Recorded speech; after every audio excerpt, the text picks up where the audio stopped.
video kami dan subscribe channel ini. Terima kasih.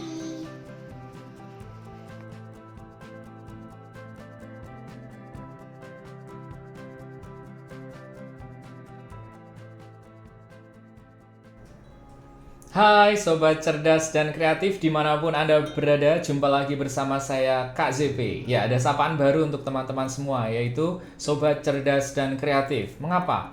Ya, karena saya hanya menginginkan atau mengharapkan dengan menonton video-video saya, konten-konten saya, Anda akan semakin menjadi sobat-sobat saya yang semakin cerdas dan kreatif. Ya, semoga dengan kecerdasan dan kreatif kita yang terus berkembang, kita pun bisa semakin berbagi kepada anak-anak didik kita, pada siswa, pada semua orang. Oke. Kali ini kita akan membahas tentang kerugian dan bahaya mengubah lirik lagu anak tempo dulu. Ya, ayo siapa suka mengubah nada lagu orang untuk dibuat karya sendiri? Ayo siapa? Ya, saya hanya menyarankan setelah menonton video ini, saya hanya mengharapkan teman-teman yang masih melakukannya untuk sebaiknya tidak melakukannya lagi. Ya, ini hanya saran karena ada beberapa hal yang akan saya sampaikan dan semoga bisa mengubah pandangan dan wawasan Anda ya. Karena semua kembali ke Anda, karena saya tahu terkadang mengubah lirik dari sebuah lagu dan lagu itu milik orang lain memang banyak yang memiliki tujuan yang baik, terutama untuk para pendidik ya, pasti hanya ingin membagikan ilmu dengan lagu lewat lagu-lagu yang diajarkan, tetapi alangkah lebih baik kalau kita menghindari hal ini. Mengapa? Ya, saya akan mencoba memberikan pandangan-pandangan dan semoga bisa membuka wawasan Anda. Oke, sebelumnya saya akan diberikan contoh, tapi karena mungkin ada beberapa teman yang belum paham kayak apa sih ngubah-ubah lirik lagu milik orang lain atau nadanya orang lain, tetapi liriknya diubah-ubah gitu ya. Ya. Coba sekarang saya akan menyanyikan lagu ini ya. Liriknya mungkin Anda masih asing, tetapi nadanya mungkin Anda mengenalnya ya. Saya akan menyanyikannya. Halilintar, halilintar, petir yang menggelegar. Halilintar, halilintar, petir yang menggelegar. Awan hitam, langit gelap, itu tandakan turun hujan. Awan hitam, langit gelap, tandakan turun hujan. Ya, liriknya baru, tetapi nadanya pasti Anda tahu, karena pasti Anda pernah mengalami belajar di tingkat PAUD atau taman kanak-kanak ya. Ya, benar. Nada ini nada lagu naik-naik ke puncak gunung, ya. Kenapa harus mengubah-ubah liriknya? Ya, saya tahu pasti untuk tujuan pendidikan, agar materi yang disampaikan sesuai dengan lirik lagu ini bisa dengan mudah disampaikan kepada anak-anak didiknya. Ya, pasti ya deket-deket istilahnya orang yang melakukan ini pasti orang yang suka mendidik atau mengajar orang lain, terutama mengajar anak-anak, karena lagu yang digunakan adalah lagu anak-anak. Oke, saya akan mencoba memberikan beberapa alasan ya yang mungkin menjadi alasan oknum ini mengubah lagu milik orang lain ya. Ya, mengapa? Ya, pertama adalah karena diciptakan lebih cepat ya, karena dengan mengubah syairnya saja atau liriknya saja. Yang menjadi catatan di sini, sering saya mendengar ada beberapa orang yang sulit membedakan lirik dan syair. Syair itu adalah kata-kata di dalam lagu atau tulisan dalam lagu, bukan nada ya. Karena kadang ada yang mengira lirik itu semacam nada lagu, beda. Ada nada, ada lirik atau syair. Persamaan kata lirik adalah syair, karena dalam bahasa Inggris dari kata lyrics. Jadi lyrics itu kalau dalam bahasa Indonesia itu artinya syair ya. Jadi supaya teman-teman bisa lebih mudah mengikuti ini. Oke, jadi di sini ada lirik lagu yang baru, tetapi nadanya nada lagu naik-naik ke puncak gunung ya. Tentu saja ini diciptakan, tujuan penciptakannya ini saya tahu untuk tujuan pendidikan, dan yang namanya guru terkadang tidak sempat ya kalau harus mengajar ini dan harus menciptakan lagunya sendiri, nadanya sendiri. Makanya banyak yang melakukan semacam mohon maaf, plagiat ya. Jadi ini termasuk dalam plagiat. Dan itu memang baik tujuannya untuk pendidikan, tapi kalau bisa jangan ya. Dan ini prosesnya memang akan lebih cepat daripada kita menciptakan lagu sendiri. Kemudian alasan yang kedua ya, yang menjadi motif oknum ini melakukan ini adalah mudah dan cepat dipahami siswa ya, karena dengan mengajarkan lagu-lagu yang sudah pernah ada, mungkin orang yang mengajarkan ini memiliki tujuan agar siswa-siswanya itu mudah memahami lagunya. Tentu saja akan membantu untuk mudah memahami materi atau nilai edukasi yang ada di dalam lirik lagu ini. Ya, itu adalah sisi positifnya, saya sebut sebagai sisi positif. Tetapi ada hal-hal yang perlu kita perhatikan juga, ya. Dan semoga bisa membuka wawasan kita semua. Oke, apa kerugian oknum yang hobi mengubah lirik lagu milik orang lain? Nah, ini adalah kerugiannya, ya. Sebenarnya rugi kalau misalnya kita memiliki kemampuan menulis lirik, tetapi nadanya kok milik orang lain, ya. Itu sayang sekali. Yang pertama itu bisa kena copyright, ya, apalagi kalau wah ini ada si A misalnya sudah menciptakan lagu, tapi nadanya milik orang lain, syairnya milik sendiri, ya, dipakai di sekolah manapun, ya, banyak dipakai di sekolah dan dia ingin mempublikasikannya di YouTube, ya. Nah ini bahayanya ya, kalau kita sudah lari ke hal-hal yang komersil ya. Kalau untuk pendidikan biasanya aman, biasanya ya, karena jarang orang yang dituntut kalau itu untuk tujuan pendidikan. Tetapi kalau sudah lari ke komersil nanti bisa kena copyright. Ya, mending kalau hanya kena potongan-potongan istilahnya fee gitu. Tapi kalau dituntut secara hukum, nah itu yang paling berbahaya ya. Jangan sampai teman-teman pendidik mengalami hal seperti ini. Ya. Kemudian yang kedua, tidak mengembangkan kreativitas pendidik. Ya, maksudnya orang yang menciptakan lagu ini, kreativitasnya tidak akan ya berkembang dengan lebih baik ya, karena ya hanya bisa mencontek nada milik orang lain, kemudian liriknya diubah versinya sendiri. Nah ini tidak mengembangkan kreativitas diri sendiri ya, karena kalau saya sendiri ya, sejelek-jeleknya lagu yang saya ciptakan itu saya akan merasa bangga karena ini ciptaan saya sendiri gitu. Dan kalau itu jelek, nanti orang bilang jelek, saya akan terus mencoba untuk menciptakan lagu yang lebih baik lagi. Nah itu akan menjadi motivasi kita sendiri saat kita tahu, oh ini karyaku nggak baik, tetapi kita harus terpacu untuk menciptakan karya-karya yang lebih baik supaya lebih mudah diterima orang lain, semakin bermanfaat bagi orang lain, dan kita akan semakin tahu kebutuhan-kebutuhan orang lain daripada kita hanya mengcopy milik orang lain. Kemudian yang ketiga, ya kerugian yang ketiga ini mengajarkan siswa boleh kok mengambil nada orang lain untuk mencipta lagu, ya, atau secara nggak langsung kita mengajarkan kepada siswa boleh kok kita melanggar copyright, kita boleh melanggar hukum untuk undang-undang hak cipta, kita boleh kok mengcopy lagu orang lain, ya, walaupun hanya nadanya saja, tetapi syairnya milik kita sendiri, ya. Itu kita harus hati-hati dalam hal ini karena ya ada beberapa lagu yang pernah viral juga, yang pakai kata boneka-boneka itu ya. Itu padahal hanya 2 bar ya kalau nggak salah. Nah itu aja ada kemungkinan terkena denda yang sangat besar ya. Itu hanya sedikit, padahal kalau saya lihat kayak lagu yang tadi itu hampir semua bar lagunya mirip ya.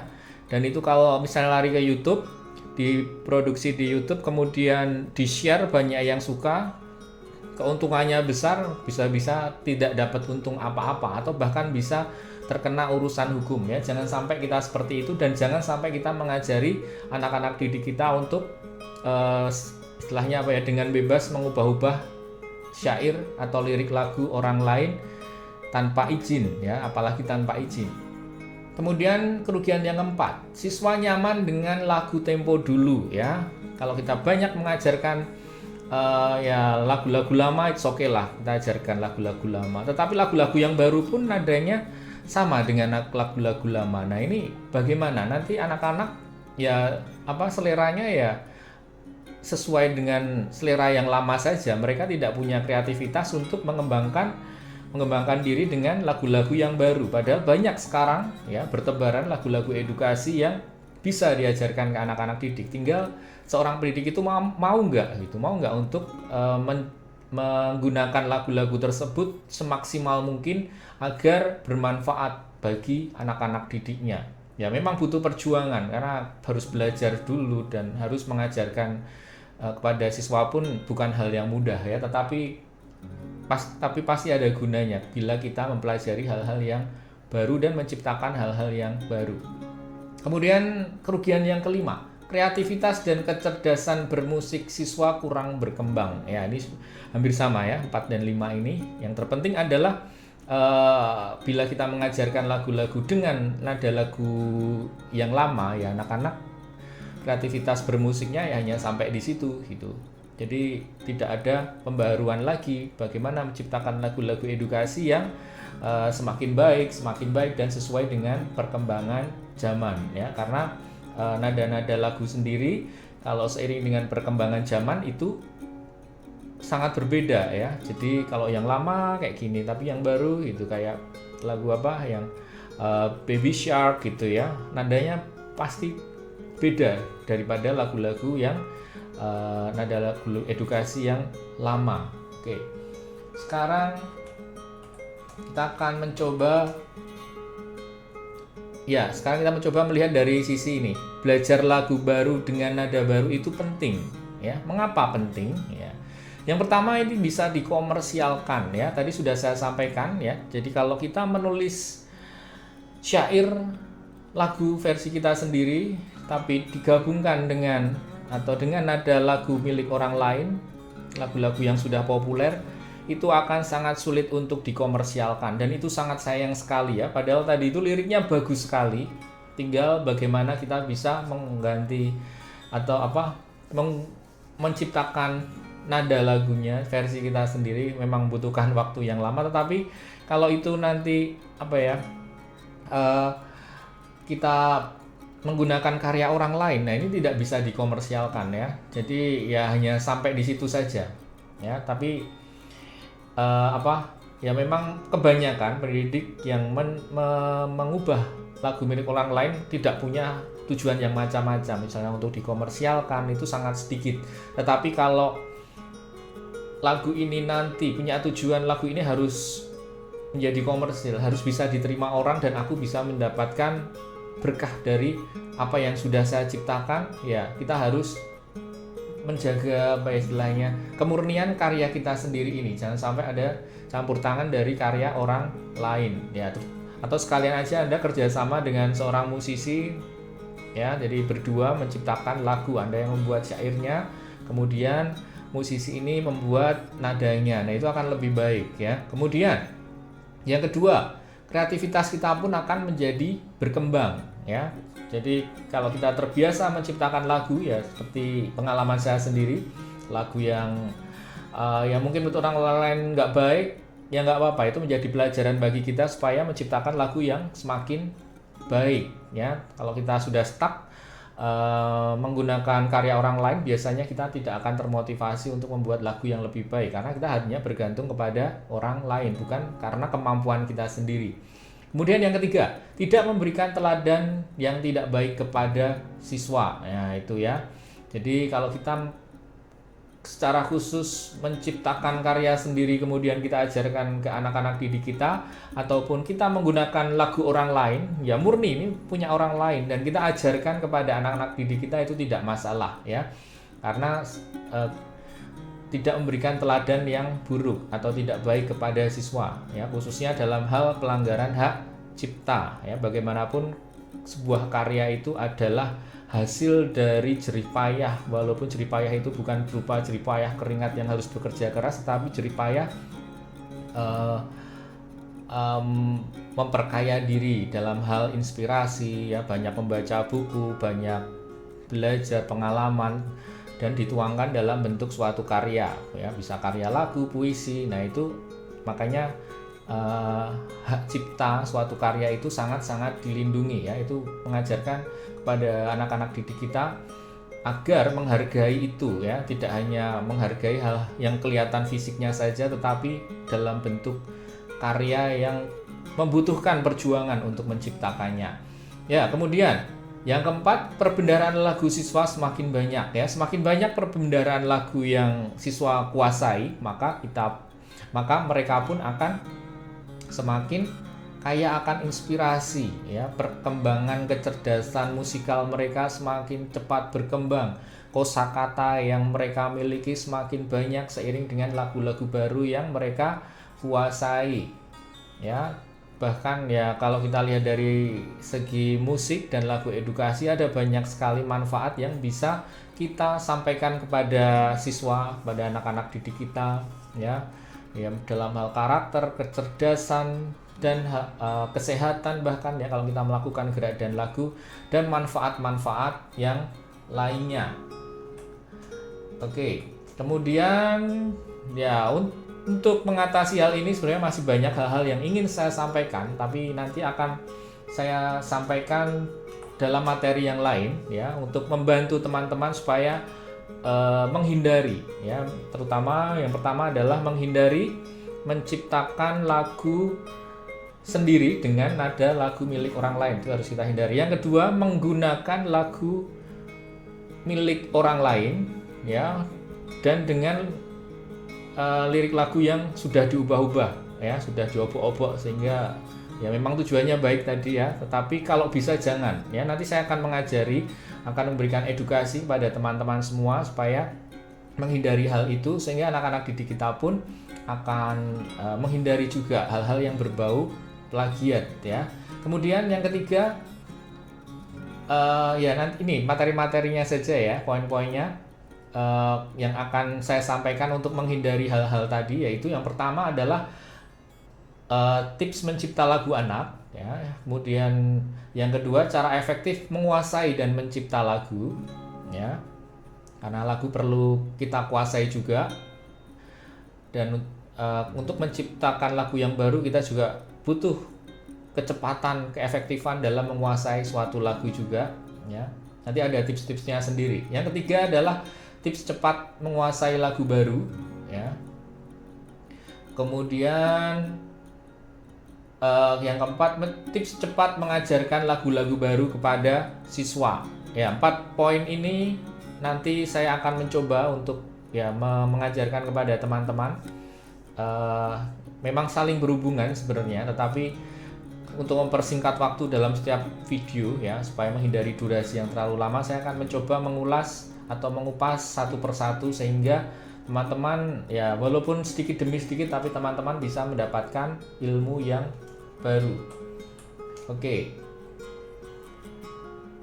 Kemudian untuk selanjutnya saya akan menyampaikan bagaimana ya untuk introspeksi teman-teman masing-masing ya, bagaimana masih ingin mengubah atau menggubah lagu milik orang lain. Nah, ini menjadi introspeksi, silahkan menjadi introspeksi bagi diri Anda. Kemudian ciptakanlah lagu Anda sendiri dan pelajari lagu-lagu baru. Itu sebuah kata-kata motivasi buat Anda semua ya. Jadi yang pertama adalah ya, menghindari mengubah atau mengotak-atik lagu orang lain. Kedua, ciptakan lagu Anda sendiri.